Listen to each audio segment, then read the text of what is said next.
সুপ্রিয় দর্শক, create a garden চ্যানেলে আপনাদেরকে স্বাগতম। আজকে আপনাদেরকে আমার বাগানে যে 3টা আনারস ধরেছিল তার মধ্যে একটা যে হারভেস্ট করব সেটাই দেখানোর জন্য মূলত এই ভিডিওটা করা। এই যে দেখা যাচ্ছে এই 3টা আনারসই ধরেছে বাগানে। তার মধ্যে বাগানে গিয়ে দেখি যে একটা আনারসে হালকা হলুদ রং ধরেছে এবং সেটা অলরেডি ঝুলে পড়েছে কাত হয়ে। তাই আর দেরি না করে আমি সেটাকে আজকে কেটে ফেলবো, না হলে মাটির সাথে লেগে ওই ফলটাতে পচন ধরবে।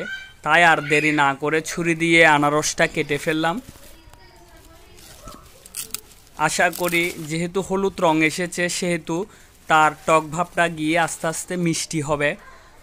এটা আজকে কাটবো, কেটে খেয়ে দেখব। এরকম ভিডিও পেতে হলে বন্ধুরা সাবস্ক্রাইব করে পাশে থাকবেন। ধন্যবাদ।